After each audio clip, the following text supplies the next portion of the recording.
Thank you for all for showing up. It's my great pleasure to introduce North Camp. You may have quickly saw some of the bio.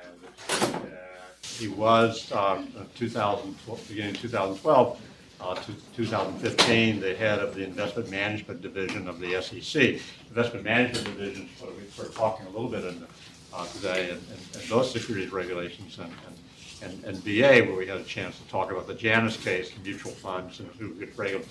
Another part of that is I didn't know, because I do think you lied about the number of years you've been at different places like that. You're much too young in appearance like that.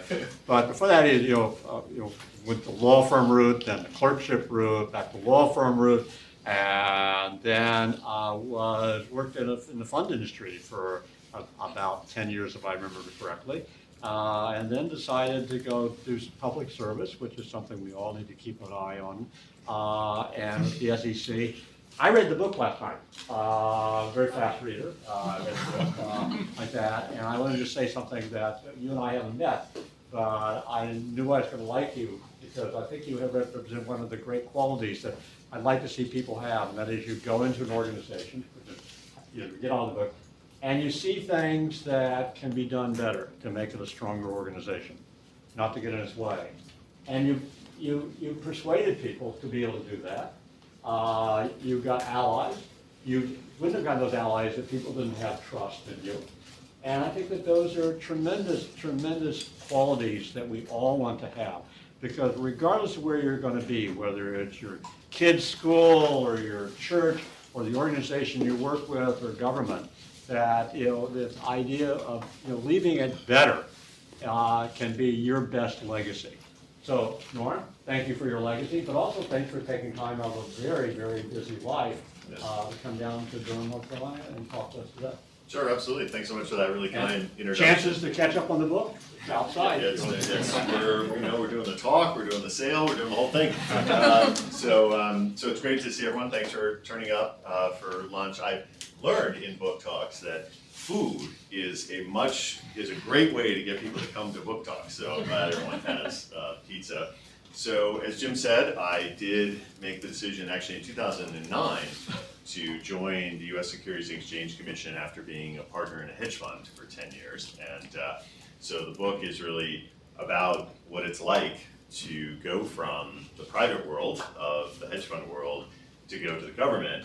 And I have to tell you that there are some big surprises. I took politics just like everyone else, and I was a law school graduate and everything, and I thought I knew what it would be like to go to the government, but there were some big surprises in that, and so I'll talk to you a little bit about what those are. So I thought I'll go maybe 40 minutes, something like that, and happy to take questions along the way, and then we can break and do Q&A and see if anyone wants to buy books. They are here.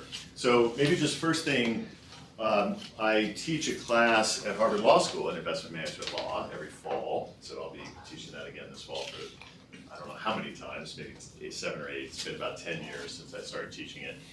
And I know that when you're talking to law students, career and job issues and questions are often top of mind, which they were when I was a law student. So maybe first just kind of talk a little bit about career. Let's see. Oh, there we go. So I just thought I'd talk a little bit about career, and then people could ask questions along that lines if people are interested. So as Jim said, I graduated from law school in 1989.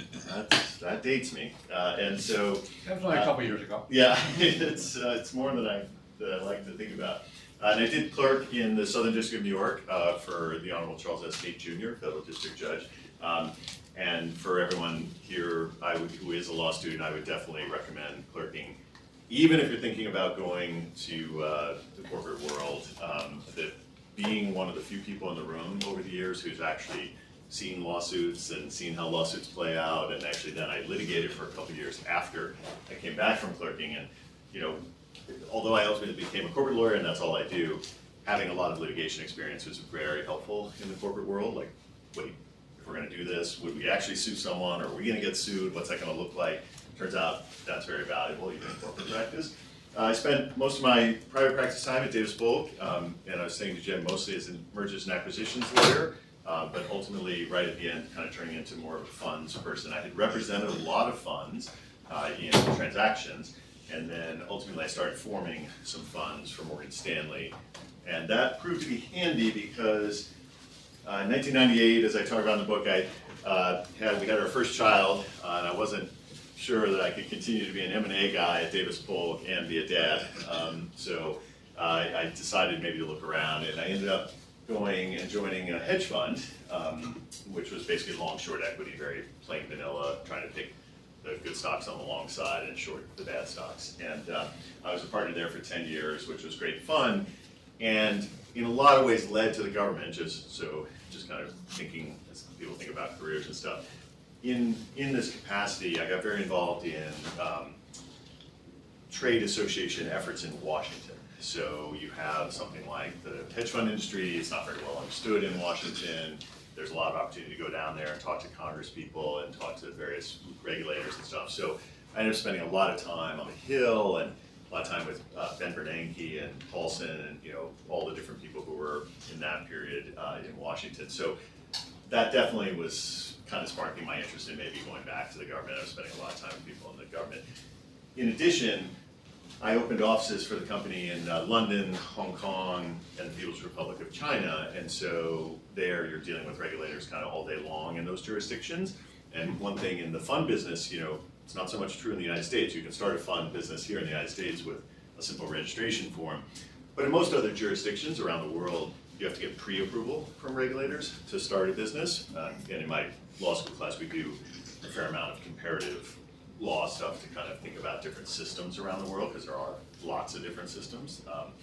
And so in that capacity, in the fund world, it's often the lawyers who go to those jurisdictions to kind of, because you're dealing with regulators, you got to get set up, you got to get licensed, and in a lot of those jurisdictions, if you have a foot fault or screw up, it can be very severe. So I spent a lot of time in other countries setting up funds and operations, and so when the crisis came, I had been in the hedge fund business for 10 years and also kind of on the career side. I was thinking, am I just going to be a general counsel of a hedge fund for my career? And I thought, maybe I'll do something different. And I loved clerking, so I thought, maybe I'll go back into the government.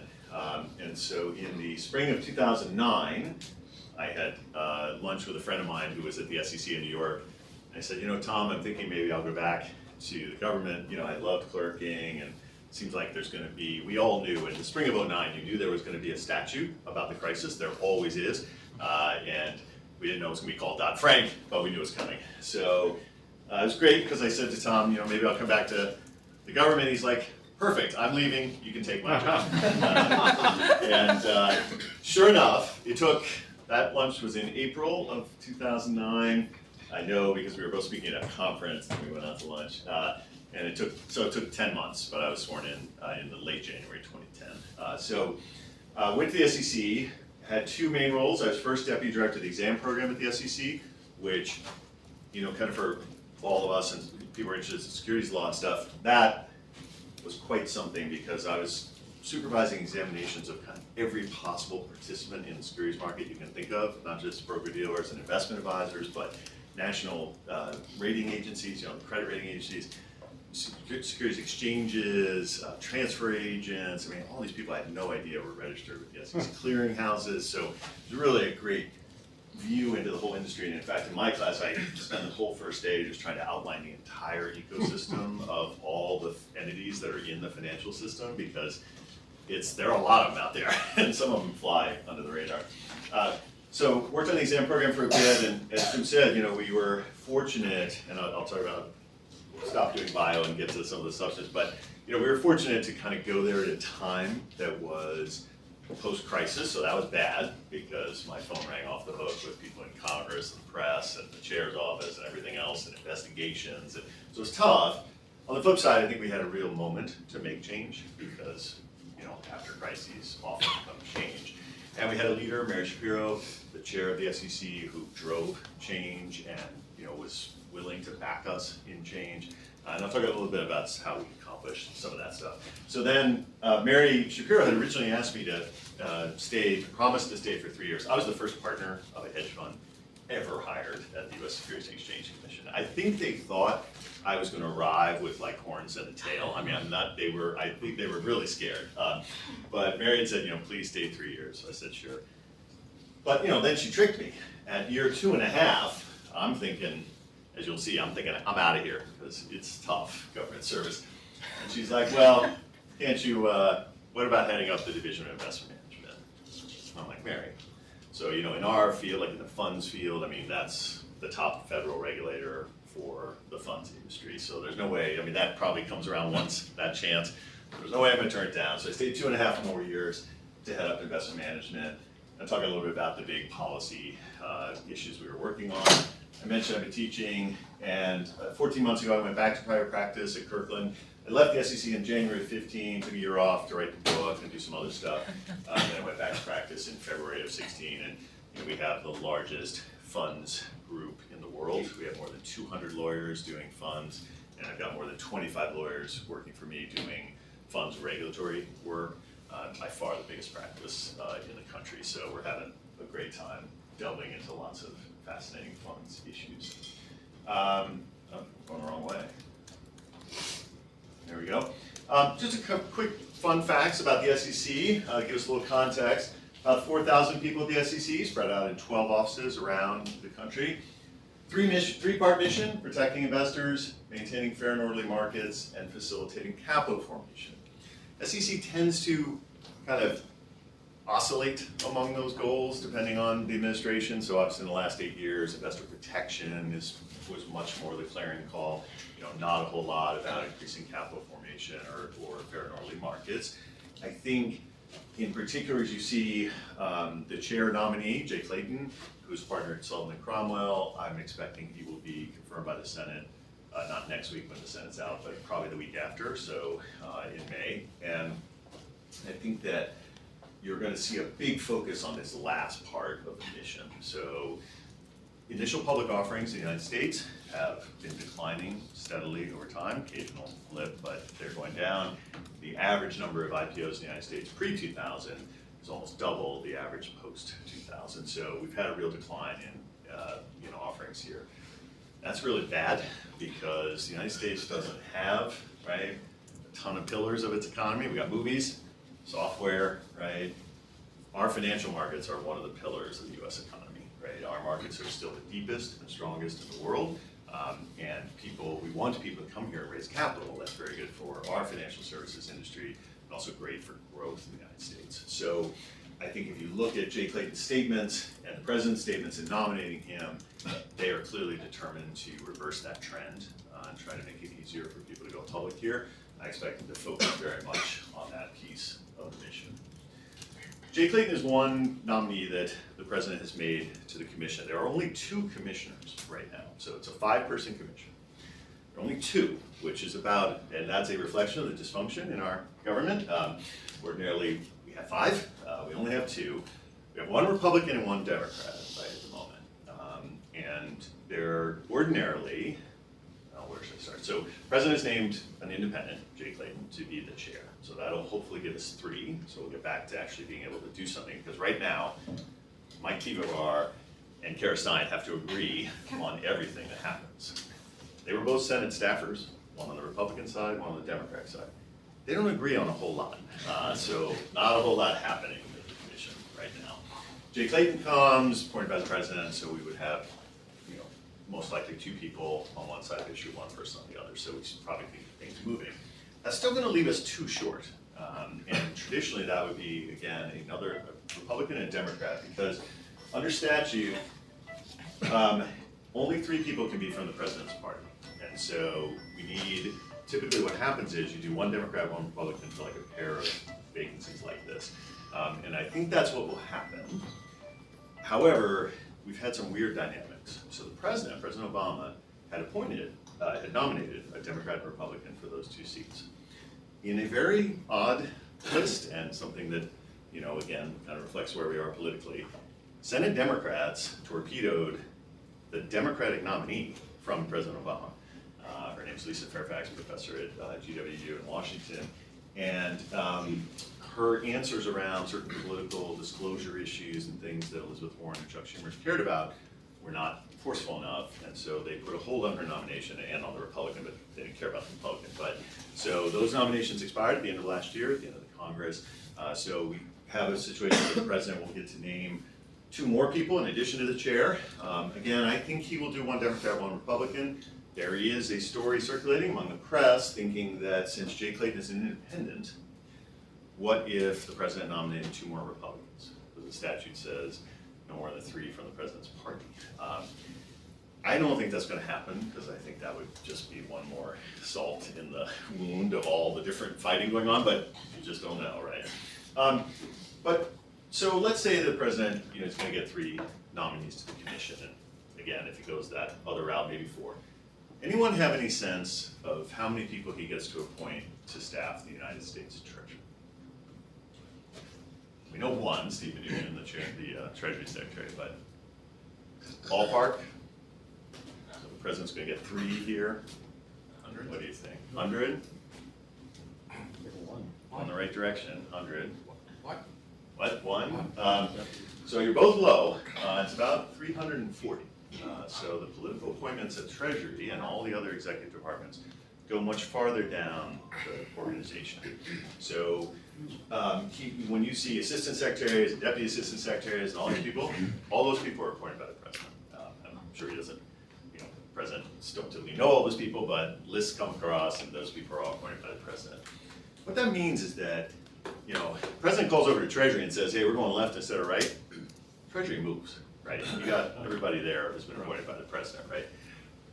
The SEC, you got 3 people sitting on top of a 4,000 person organization. And as you're going to see, most of the people there are career employees. And so turning the SEC is a very tough project because it doesn't react the same way as something like Treasury or the other executive departments. It's very different. Last thing to point out, which your professors have probably pointed out, is that we're continuing to work at the SEC off the same 4 statutes that were passed after the crash of 1929. So the 33 Act, 34 Act, and the 2 Investment Company and Investment Advisors Act. The issue with that is that after every crisis, we do have a statute, like I mentioned, and those statutes amend these same 4 laws every single time.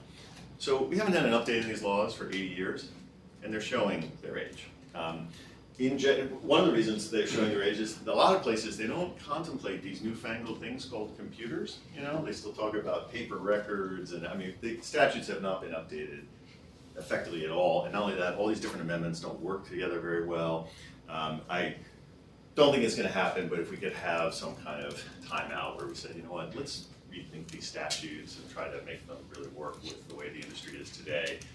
But I would imagine in the current climate that that's not going to happen. But the statutes are old, and they are wildly amended time and again, and so they're not working that well. Quickly, the 6 main divisions of the SEC: enforcement. Every time you see an action, that's the enforcement division at work. About 1,400 of the 4,000 people, so by far the largest. Exams around 1,000. That's where I was deputy director. Many of the cases are things they find by going out and examining firms.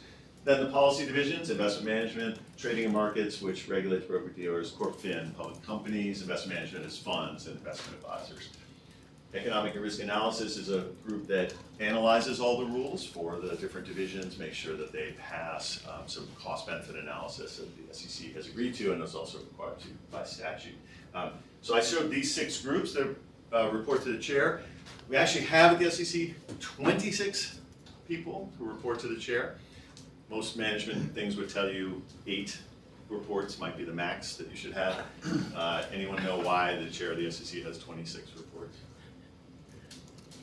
Not voluntary. So every time Congress creates a new office at the SEC, which it loves to do, they want that office to report to the chair. Right? They don't want that office to report to some middle manager somewhere, right? We want to report to the chair. So Congress keeps mandating new offices, 5 alone in Dodd-Frank, but 26 altogether. So there are 26 people who technically report to the chair. These 5 divisions essentially are the ones that get things done. So life at the SEC. Everyone always asks me what are the biggest surprises. Easily, the biggest surprise was right at the top. We go in after Madoff, so people It's a young crowd. People know Bernie Madoff? All right, we got mostly He lives near here. That's Butler. That's right. I used to, as a federal law clerk, I used to have to deal with people who In a were way, he's a at federal. Butler. Yeah, exactly. We had people with Butler. Butler's also what a medical facility is for treating federal prisoners. So we would have prisoners who had to be transferred to Butler and so forth. So I hadn't thought about that. He is living near here, and he'll be here for the rest of his life.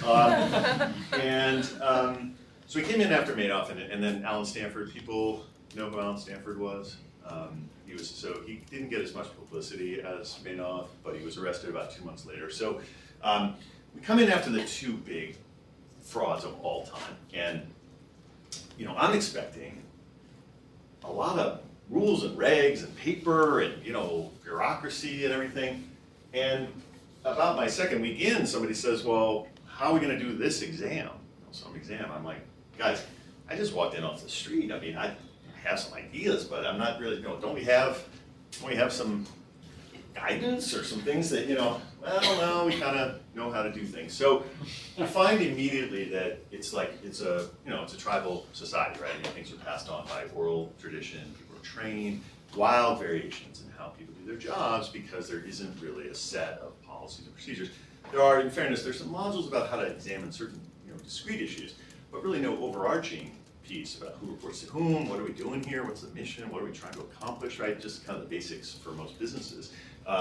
So the thing that I was able to accomplish, it's funny, I was talking to a reporter this morning, she's like, well, what did you accomplish that will last? And I truly believe it was getting in place manuals of policies and procedures, first in the exam division, and then the investment management group, because once it's there and it's written down, you have a much better chance of people following it even after you're gone. And you're thinking, boy, I turned up for lunch, and you got a couple of manuals in play, whoop-de-doo.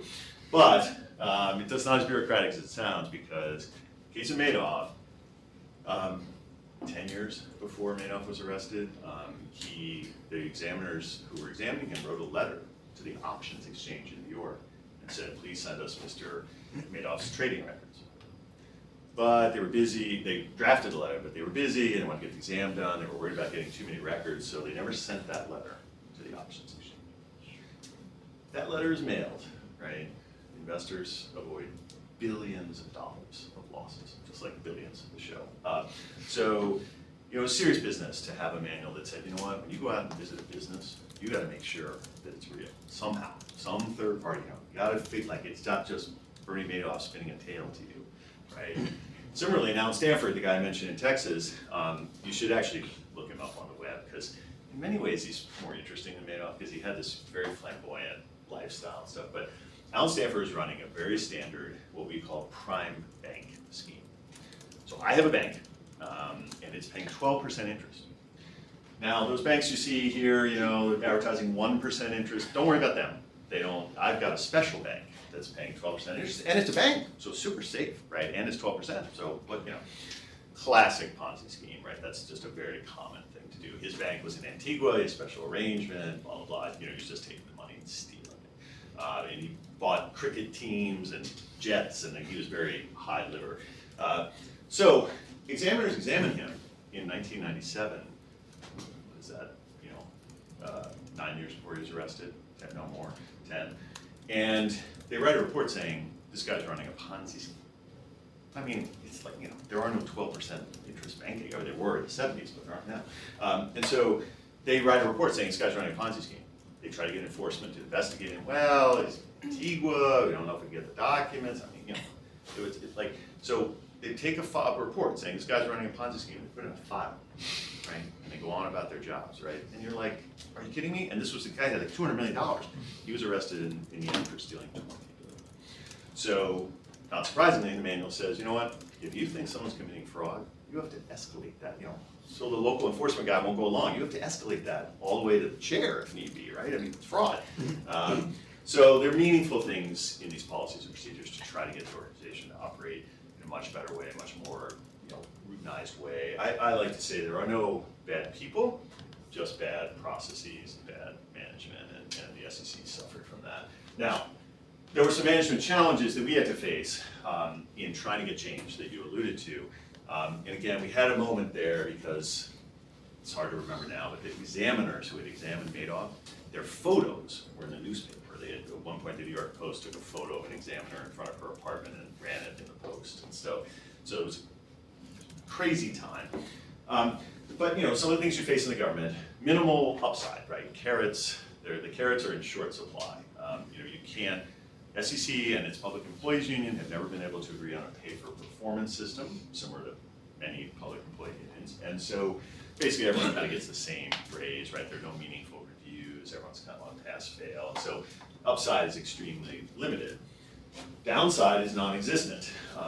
Once you pass a 2-year probationary period at the SEC, you just became an associate justice of the United States Supreme Court, like in Gorsuch. I mean, you cannot be fired, right? Between civil service rules and union rules, it's so hard. You have to work to get, we would fire people and then 5 years later they'd be returned by some civil service board or heard of and stuff. So no one ever leaves, right? So as manager, you're looking at a tough environment as to how to change it. Big strategic decision I made early on was the Public Employees Union had been at the SEC long before I got there, since 2000, and they were going to be there long after I got there. So I had a lot of colleagues who came in and said, this is crazy, I've never worked in a union environment before, as I had not either. How can they demand these things, this, that, and the other thing? I'm like, look, it is what it is, right? They're here, we're here. So I really reached out to them, and they had their own issues. Lack of training, they weren't too happy about this lack of process either, right? They felt like examiners were exposed by that. So we met with them every week for 5 years. I talked to them every Tuesday morning for 5 years, and we worked really closely with them to try to get things turned around at the SEC, and they were incredibly cooperative with that. I had what I wanted, they had what they wanted. Those weren't always the same things, but we were able to reach a lot of common ground and get a lot done. And it was really important to get that done, because most people who go to the SEC are there because they want to do public service, like you alluded to, Jim. And by the way, as I say in the book, I wouldn't trade it for anything, despite these issues, right? It's the most rewarding thing I'll ever do. It's just tremendous. The opportunity to influence policy at the highest levels of the United States government does not come around very often. And so you have quiet patriots, as I call them, at the SEC, who are working to protect your investments, working to make sure people aren't ripping people off. They're tireless in doing so, and they needed a much better system in which to work. So we got a lot done. We were able to change a bunch of things. In the exam program, a couple things, lots more expertise. So we brought in a lot of people from the outside who had been in the industry who could tell us where to go. Because if you've been there for decades, I don't care how motivated you are, it's hard to stay current, when you're in a place for your whole career. So we brought in a lot of experts from the outside. We automated the exam report. So remember I said they put the exam report into a file? Literally. We're talking 2010, so it's not that long ago. Literally paper files in local offices, right? Well, if you can't, you're examining someone in LA and I'm in New York, and we've got paper files, how are we possibly going to compare notes? So we automated all the exam reports around the country, did so in a system that people could prepare their reports online, and we could search them online, we could have access to everything happening across the United States. We talked about the exam manual. In the investment management division, it was a lot of the same kind of issues, but policy making instead of exams. Big thing there was kind of trying to open it up to everyone. I had these teeny little siloed offices. There were 6 offices, and you're in this little teeny office with 10 people. You have no idea what the other people are doing over there. So we squashed it together. We shrunk it down to 4 offices, much bigger, much more chance to compare notes. Not surprisingly, immediately figured out there were people working on the same issue who had no idea that the other person was working on that issue. And again, you're saying, eliminating some groups, boy, really exciting. Commissioner Pivar, who's now the acting chair, said to me multiple times, she's like, so Norm, I want to get this straight.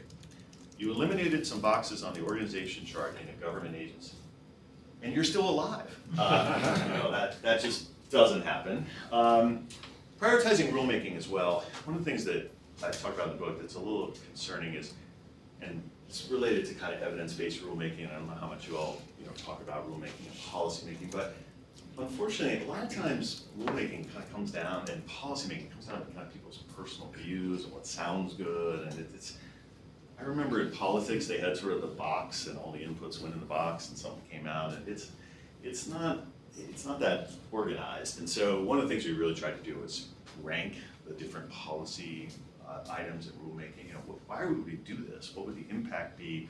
How many people does it help? How many does it hurt? You know, how does this thing, like, and how would we weigh it against other policy options? So we came up with a system for that. I had no idea, but Excel can actually be done on a spreadsheet that's like this wide if you put all the pieces together on a special printer. So we ranked all the rulemakings and thought about which ones were more, you know, high priority. Came up with a list of 8 that were high priority. We got about half of those done. In retrospect, I should have had a list of 6 because, you know, 8 was probably too ambitious. And then we also created a risk and exam office. So one place that the SEC was woefully deficient was on the use of data. The SEC collects tons of data from all over the industry, you know, public companies, fund managers, broker dealers, national securities exchanges. There's tons of data flowing in. And I remember early on, we were like, well, you know that filing you get that such and such, maybe we could take a look at that, you know, and this guy like pointed to a wall of file cabinets. And he was like, yeah, well, they're all in there, you know, have at it. That may not be. So we created a group within the division to analyze all the data that was coming in, and that's proven to be tremendously valuable for the SEC and for the division. So let's see, a couple things on I'll start a little policy and then talk about some of my recommendations. So as much as you can probably tell that I'm more of a management guy and I wanted to make the SEC run better, I wanted to have these improvements and change things, and that's really what I spent most of my time on. No matter how many speeches I gave about that, how much I talked about that, reporters and everybody else want to talk about the policy fights and everything else that's happening at the SEC. So I do have 2 chapters on policy. So money market mutual funds, anyone here ever heard of money market mutual funds? Not really, and then a couple nods. Okay, Volcker rule though, people have heard of the Volcker rule, right? Some people, right? Okay, so those are the 2 principal policy fights that I was involved in. I'll just do quickly on money market funds so people kind of understand the context. So it turns out that if you have a securities account almost anywhere, so Fidelity, JP Morgan, wherever your money is, if you have any, I know law students, I had no money when I was a law student, but once you start working and you know, you'll have it. So, and in those accounts, you'll very often have a money market fund that is kind of your base account. So somewhere when you first open the account, it's gonna say, where do you want any cash to go? You're not really focused, you don't check a box. That's typically going to be a money market mutual fund. They were created by a rule change that the SEC promulgated in 1980. And they have a very unique feature to them, which is that they look a lot like bank accounts. So generally, if you put $1 into a money market mutual fund, you get $1 back. That's not the case really anywhere else in the securities world, right? What do we do? Securities, we're taking risk, looking for reward, which means give you $1, hopefully it turns into 2, but it might turn into 0, right? I mean, that's what the whole thing is about, is risk capital financing businesses all across the world. Money market mutual funds were an exception to that, and as I talk about in the book, I wish that exception had never been made. I wish I could have undone it. I undid most of it, but not all of it. Problem was that the way that the SEC got comfortable with those instruments was to say, you know what, okay, I'm gonna let you $1 in, $1 out. But that means you have to invest in really short-term securities, very safe securities, right? So, you know, it'll be this almost cash-like vehicle. Well, that worked great, and the industry became a multi-trillion-dollar industry managing money market funds. But there was another side of that, which was that people in the industry, financial services industry, but just generally, knew that, oh, there are these funds out there. They have a lot of money in them, trillions. They have to buy short-term, very short-term debt. Very safe debt. So I could finance my business by issuing very short-term safe debt to them. There's a ready pool of capital, trillions looking for a home, and I'm going to issue short-term paper. And so what happened was lots of businesses in the United States used this short-term money that was coming out of money market funds to fund their businesses. So that's what we had. Everything went along fine until September of 2008, when it turned out that the largest money market fund for institutions in the United States had some really short-term securities in its portfolio. Unfortunately, they were securities issued by Lehman Brothers. And so overnight, they became worthless. All of a sudden, you had a money market fund where you were not going to get the $1 back because it had $680 million of worthless securities in it. So we had a run in the United States on all money market funds. Total panic. And that ordinarily wouldn't be such a big deal It's a fund, it's investing in things. But as I mentioned, lots and lots of companies are financing themselves using this money. So within the space of a week, all this short-term financing dries up. Everyone's trying to get out of money market funds. Prices are plunging. And you actually have an impact on the real economy. So a lot of times in securities law, we talk about kind of, the industry and then the real economy. This had an impact on the real economy because companies all of a sudden couldn't make payroll kind of stuff. So the United States government, the Treasury, and the Fed stepped in and guaranteed all money market funds in the United States. This was part of the SEC taking the tumble of all time, right? So the SEC was this expert regulator. In my early part of my career, we submitted submissions to the SEC for our deals. We waited with, what are the SEC commenters going to say? And we write these responses and we submit all this material to them. And we really respected the SEC, and it was held in high regard throughout the industry. But in the space of 2008, money market funds supervised by it had this run, and the rest of the government had to step in and guarantee them. The 5 largest broker-dealers in the United States were part of those people that had run out of financing. So Lehman Brothers went bankrupt. Bear Stearns got bought by JP Morgan. Merrill Lynch got bought by Bank of America. Morgan Stanley and Goldman Sachs, in order to survive, had to become banks over a weekend, the weekend after Lehman Brothers failed. All of a sudden, we had the 5 largest broker-dealers in the United States become banks in the space of 6 months. So the SEC lost all those registrants, the bank regulators. It had a failed money market fund. Tried to stop short selling for a brief period in the fall of 2008, and so there was a lot of problems going on at the SEC. And then to cap it all off, in December, Madoff's arrested, and in February, Stanford's arrested. So by the time we got to the agency, morale was not too hot. The public image of the SEC was in really tough shape. And this part across the bottom, the other financial regulators in the United States, the Fed, Treasury, FDIC, they had about zero confidence in the SEC's ability to regulate the securities industry. So we spent most of our time trying to persuade them that actually we did have a handle on asset management, because basically the other federal regulators wanted to take over asset management, regulate it themselves. It's a long battle, but we were able to dissuade them from doing that, partly because we had a lot of data that I remember I mentioned at the Risk and Exam Office. We actually had some data to show them. But that really dominated the whole time on the policy front. We got money market mutual fund reform done in summer of 14. We got the Volcker Rule done in December of 13. I'm not going to go into all the Volcker Rule perambulations. All I'll say there is, if you think it's hard getting stuff done in one agency like I'm describing, imagine taking 5 agencies that had to write the Volcker Rule and trying to get them to cooperate. As I talk about in the book, we had to occasionally go and buy this particular fried chicken from Bojangles, because a guy at the FDIC really liked Bojangles fried chicken, and so we lured him over to talk to us by saying, "We have Bojangles chicken." Now I saw that is in the book. I do talk about luring him with Bojangles. I have to say I saw him at a conference about 10 months ago, and he's lost like 80 pounds. He looks great, so I think he's off that. But we did have to do that. So we talked about evidence-based rulemaking, risk and exam. Let me just touch on a few things that I think we should do out of all this experience, and then we can talk about questions, or we have questions along the way. My first recommendation in the book is we got to do something to get federal civilian employment a little closer to private market employment. The gulf has gotten so dramatic. And as I said in the book, I don't want to see my former colleagues lose their pay or benefits or all that stuff, but you can't have lifetime employment. You can't have no carrots and no sticks, right? So as much as we all love what we're doing, right? When the alarm goes off in the morning, we kind of get up for hope of reward and fear of consequence, right?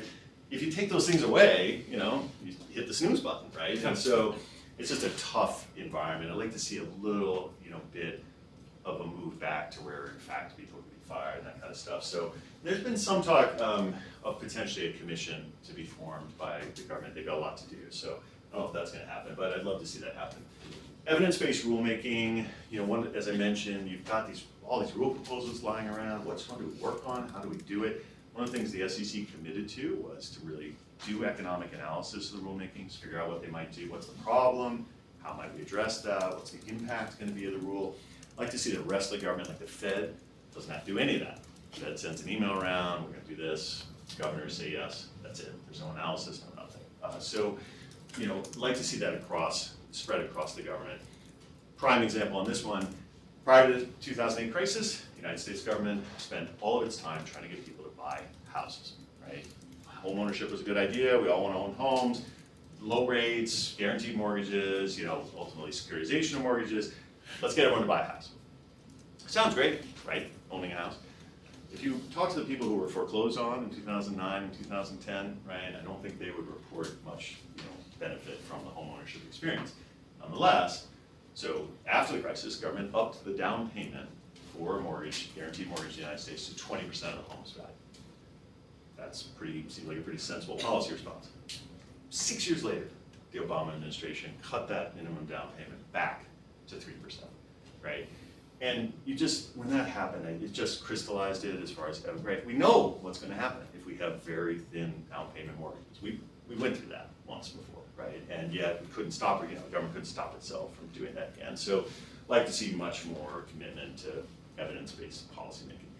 Financial Stability Oversight Council, I spent 5 years having to battle with them. I would like to see them just eliminated in this next statute.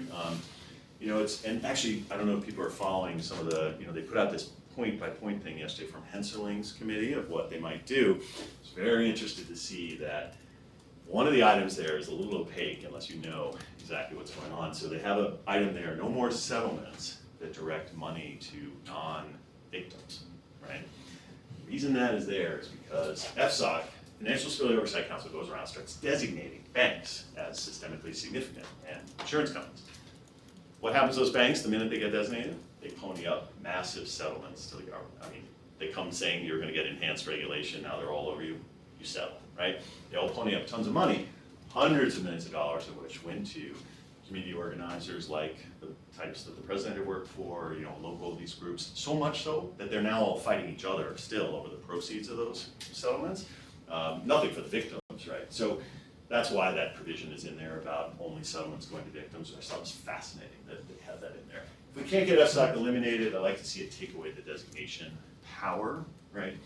Having sat in the Financial Stability Oversight Council, a bunch of folks in the government are not going to predict the next crisis. It ain't happening. I mean, people on Wall Street miss the next crisis. It's not happening in the government. And so I'd like to see it just not be able to designate firms and extract rents from them. But we'll see. That, I think, has a decent chance of change. Unfortunately, merging agencies, which I would love to see, is not going to happen. It didn't happen after the last crisis. I don't think it's going to happen now. But we got all these agencies. There's 10 on the Financial Stability Oversight Council, and there's another half dozen as well. I mean, you know, the only one that's ever been eliminated was the Office of Thrift Supervision. They were in charge of the savings and loan debacle in the 80s, 90s, around, I mean, it came like 80s. It took until Dodd-Frank, so it like took 28 years for them to get eliminated for their sins of the 80s. So merging agencies is not gonna happen. But I would love to see it. I'd love to try, because there's so many gaps between these agencies, so much duplication. I'd love to see us have a few more, a few less. And then finally, I came out of this experience pretty firmly convinced that the only remedy for the next crisis is for individuals to have much better balance sheets and much better, you know, control over their finances. The government is not going to solve this problem. So the key is to get people to save much earlier, to cut back on the consumption that's sort of become the basis of our economy. And my particular pet peeve around this is that we've got to increase financial literacy education. So we've gone in the United States from a system of private pension arrangements leading up into the 70s and gone to a complete shift of tax-free retirement accounts that you'll be able to contribute to when people go out and get jobs. Make sure you max your 401k contributions, please, all of you. But we're not telling people that, right? We're not educating people to do that. We're not having any kind of, I bet, is there any kind of financial literacy course here at Duke Law School? Probably not. And there really aren't any in colleges either. And so, love to see us do much more of that. Now, people say to me, Norm, you know, you're a government skeptic, how are we going to do financial education? Well, what I like to say to that is, the government manages to organize itself to advertise the worst investment in human history, which is the lottery, right? Governments all across this country spend billions to get you to buy lottery tickets. And that is the most regressive tax we have in the United States. If you're a progressive, you should not be in favor of the lottery. It disproportionately harms lower income people in the United States. as I talk about in the book, lower income people in New York City spend about 10% of their income on lottery tickets. I could take that 10%, put that in tax-free accounts, get them a decent return over a 30-year horizon, and they'd have a balance sheet every time, instead of a bunch of losing lottery tickets. And so the lottery, among many other things, is exempt from federal truth in advertising laws. It's a monopoly, so as bad as the casinos are, they at least compete, and they pay out about 85% of what they take in. Lottery's a monopoly, right? You can't set up your own lottery, you go to jail for that. It's called a numbers game. And so the lottery actually gives out about half of what they collect, right? Because no one can mess with them. Love to see us take much more of an effort to get people to build up their own balance sheets. There have been some hugely successful programs. There's things called prize-linked savings accounts. Congress just changed the law a couple of years ago to allow them. It's back to the free toaster of some people here's youth, where banks used to give away prizes. That's outlawed. That's been changed for these prize-linked savings accounts. So you reward people with raffle ticket type stuff if they save. Huge benefits and huge success in very limited pieces. So I'd love to see that spread out so we can get people to have a little more of their own net worth. I'm sure you see the stats. Most people say they couldn't come up with a $400 car repair, don't have $2,000 in the bank. If we remedied that, people would be in much better shape the next time we have a crisis, because we will have another one. They happen. They've been happening since the Dutch tulip boom. I'm pretty sure they were happening back in Rome, probably Egypt. So we will have another one. So I'd like to see us try to prepare individuals better for that. So on that note, I'll stop and see if people have questions. Question in the back? Just on the financial literacy thing, I've just finished a class on consumer debt and bankruptcy at the law school, so there is some sort of a class here for All right, it. And I excellent. learned quite a lot. And one of the arguments, one of the weeks was there is a huge void in terms of educating young people in America in relation to retirement and savings and that kind of thing. So, and also there's the argument that Americans don't like to be told what to do in terms of paternalism, and we saw that to an extent with Obamacare. So like, where do you think this information or education should come from? Yep. So that people aren't basically thinking that they're being told to do something they don't want to or need to. Right, so that's why I like this. I think this prize-linked savings account, very local, started by Michigan credit unions, and it's kind of starting to spread, but it's very popular actually in the UK and some other like Middle Eastern countries, because it takes away that, don't do something, don't play the lottery. Believe me, that's my message. And every time, occasionally, by the way, on Twitter, occasionally the lottery advertises like a promoted tweet. Those are my best days, as I just Twitter bomb them with, don't play the lottery. But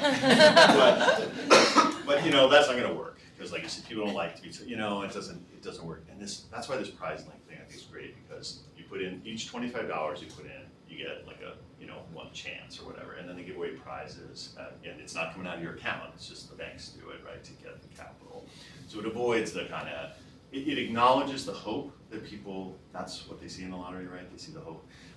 It's a vain hope, but that's the, and so I like things that you can't, lecture. Now, interesting enough, Bill Bowen just died, who's the former president of Princeton. He was associated with a lot of these educational efforts, and the stats show though that like high school financial education doesn't really stick. It's interesting, like people get out and they sort of, it doesn't, so my target would be like 18 to 32 or something, early years, right?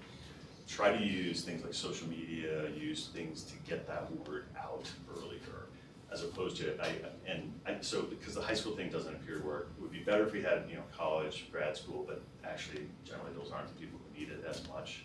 So I think we gotta attack it as a much more kind of popular thing, get it out there. So Big Short, Selena Gomez comes on, explains derivatives, right?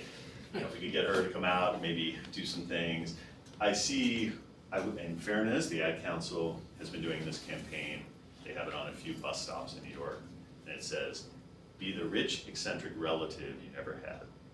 I'm like, way too subtle, right? I mean, we need things like max your 401k, don't buy a house you can't afford. Like, we need pretty simple, stuff. The rich, eccentric relative, I think, is way too attenuated. So I think pretty direct towards younger people starting out in the workforce. Let's face it, if you get people to 59, it's generally too late. Although there is a catch-up ability to contribute more to your 401k and IRA. But I would like to, so that's kind of my target audience. Yes, sir. I was very interested by your move in and out of public service. So I come from the UK, where there's much more of a strict separation Yes. between public and private sectors. Yep. And so once you're in the public sector, that's it. You're there Correct. for life. That's right. And so you don't get that insight sort of bleeding back into the private sphere. And some people argue that that opacity is what helps to create effective regulation. So in the US, it feels like there's more of a revolving door. Do you think that's a good thing? Do you think or does that help people to game the system? Yeah, so actually one of the subheadings in the book is you wish there was a revolving door, because in fact, the number of people who go in and out, even though the press loves it, is minuscule. I mean, it's actually, how the president drained the swamp. I mean, right, it's a permanent, the deep state, I mean, it is a massive permanent bureaucracy. I mean, it's just all there is to it, right? And so I think, particularly with some of the management challenges I talked about, the incentive to learn, it's not great. So I do think in our system of trying to get some people to come in, add some expertise, and go out, one thing we did on those was like temporary appointments, so we could do these 4-year appointments, which make the hiring a lot easier. So I support that, like try to get people in and out. As to help them game the system, look, everyone's gonna try to game the system. That's what the law firms in London are doing too, even though there's a permanent regulator. The securities industry is moving so fast that to think you can be inside a regulator for 30 years and be able to be on top of the industry, I just don't think it works very well. But, yes, sir. I had a question about your discussions with the union. Yeah. So I can imagine that coming from a private practice perspective, most people would focus on the upside of an incentive program, whereas the union would focus on the downside of those who didn't hit the targets. And I was wondering if you found a way to bridge that gap, and if there's any strategies you use that work particularly well. So pay for performance is still not in place at the SEC. So, and by the way, it is the number one, when we do this, they do these surveys, so there's all these surveys about what it's like to work in the federal government, it's all published and everything. That's the number one issue that drives people. The number one issue the SEC gets killed for every time is, there's no reward for working any harder, so why would I do so, right? I think, so basically we tried to get pay for performance. I actually thought we were somewhat close, but it broke down. So what we spent a lot of time on was really the other side of management, how to try to incentivize people without pay for performance, right? So, and it's interesting, and as you move into different stages of your career, right? People like different things. Some people want a newspaper article that mentions them, right? And they want the public.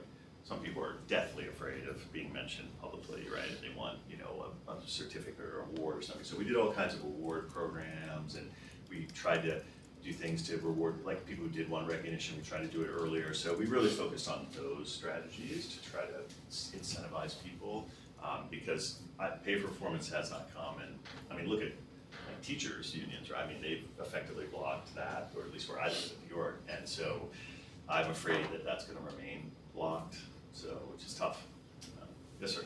There was a great article in the New York Times a couple of weeks ago about the dearth of IPOs, and can J. Clayton really save the IPO market? Yep. What are your thoughts on?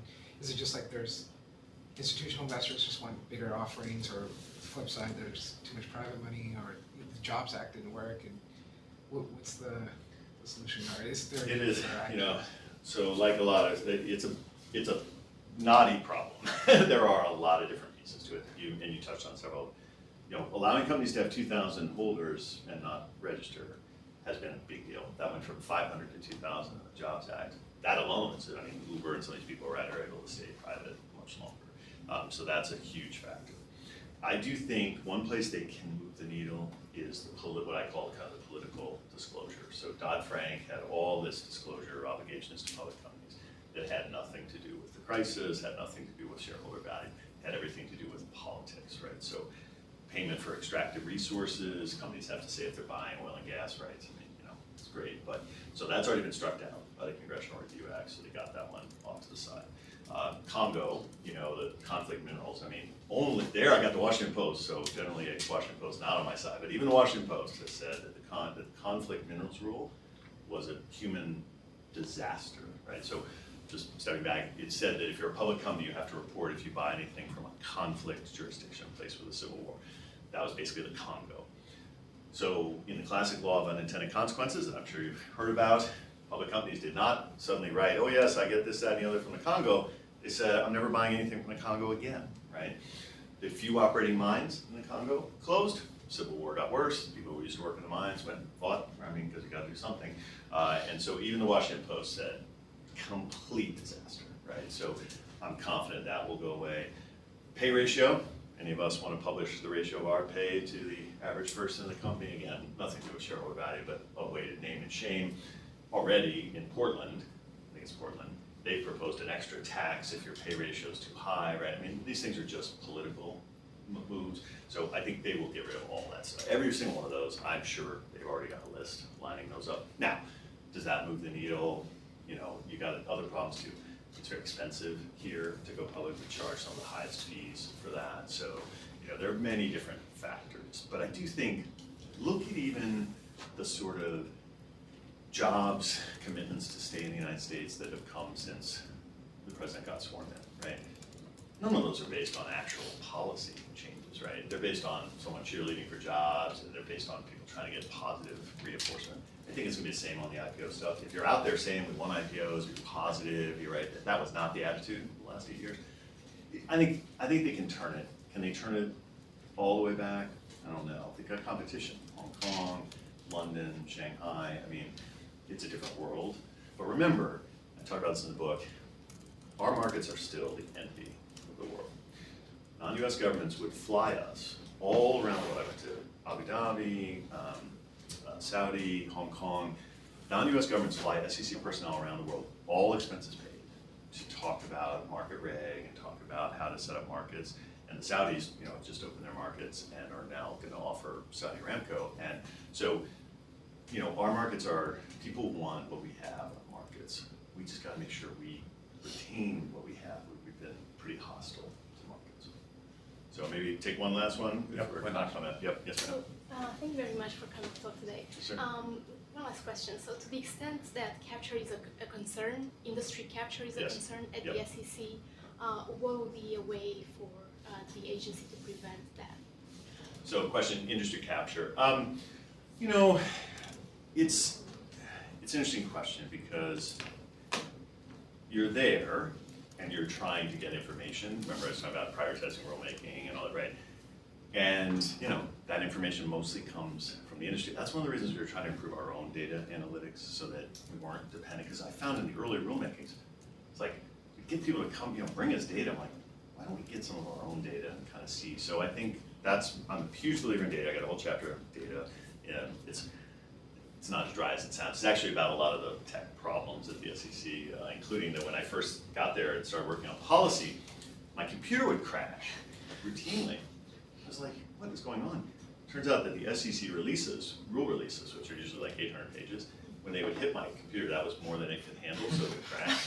I was like, wait, we don't have computers that can even handle releases that we do? But I think getting better data so that the regulator can analyze its own data, not be so dependent on the industry. I also think that the investor advocate, so one thing I don't agree with much in Dodd-Frank, but creating an investor advocate office and an investor advisory council, those are good things. Like get some other input, because a lot of times you put out these rule proposals and it's crickets. Nobody comes in except the industry folks, right? And you're kind of like, well, okay, that's what we got back. The law says we got to ask for public comment, and you know that's what we got. So how do we interpret that? So I do like some of those other steps. That's actually I hadn't thought about that. That's another thing in Dodd-Frank I like. There's a very short list, under 5. So that's it. Well, thank you, Norm. Sure, absolutely. Thanks, everyone.